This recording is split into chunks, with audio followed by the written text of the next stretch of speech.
មានន័យថាវាសអស់ស្អាតអញ្ចឹងណាអត់សូវមានអាខៀវនេះអាខៀវតែមកគ្រាប់គាត់វាសិតតែបៃតងហើយនឹងសហើយទីទៀត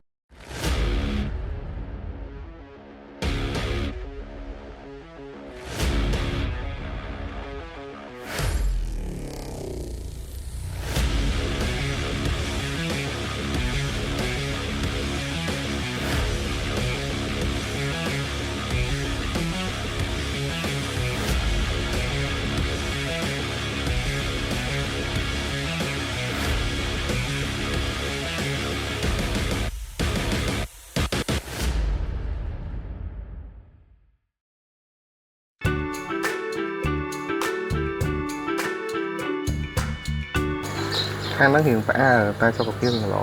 ហ្នឹងពួកបៃតងច្រើនតែផ្អើលលឿនមកពួកហ្នឹងធំស្មើគូសំវាអត់ស្មើល្អពេកហើយក៏អត់ស្ទើរពេកដីច្រើនណាស់បងខាងខ្ញុំអានេះយើងថែតឹងមិនសូវបូមផងបូមដីទេខ្ចប់អានេះនីម៉ូកូពើនៃអនបងវាធំមកពណ៌កូពើធំមកពណ៌កូពើបន្តមកទៅវាសក់មករៀងបៃតងចង់នីអនបាទអនវាកូពើនីអនបាទនីម៉ូកូពើនីអនហ្នឹងវាធំមកពណ៌កូពើប៉ុន្តែវានៅជាប់ឈាមពពួកនីម៉ូ Galaxy Neon មួយដែរអញ្ចឹងមកវាធំមកពណ៌រៀងខៀវបាទវានៅជាប់ឈាមខ្លះៗអញ្ចឹងណាអូខេនេះអត់ដឹងអីទេមកចិត្តវាទូចពេកអត់ដឹងហើយនឹង Galaxy ចាំឆ្នាំវិញខ្ញុំធម្មតាណាអានេះដូចគ្នាមកអានេះខ្ញុំស្រួលតែ Galaxy ដែរ Galaxy ដែរនេះស្រួលដែរពេលណាយើងរងចាំថាពណ៌នេះវាធំយើងអង្គុយធ្វើពណ៌7ពណ៌វាអញ្ចឹងវាអត់ខាតពេកអានេះក៏អាចនឹង Galaxy Red Galaxy ហ្នឹង Emo Galaxy ដែរ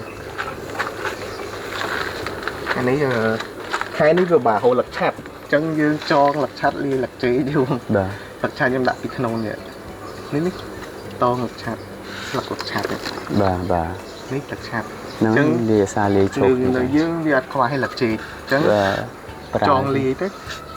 តែមើលថាឲ្យចិញ្ចឹមអត់មានលឹកឆាត់ឬមកតែលឹកជេកគឺចិញ្ចឹមអត់កើតទេវាបន្តែអូចិញ្ចឹមគឺវាងាយឈឺហ្មងងាយនឹងឈឺ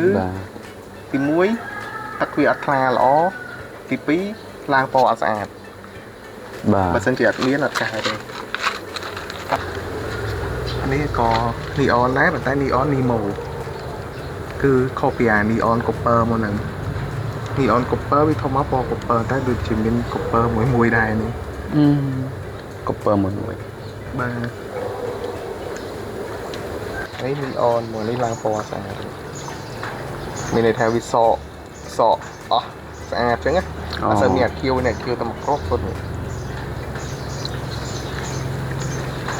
វាសិតតែបៃតងហើយនឹងសហើយទីទៀតវាឡើងពណ៌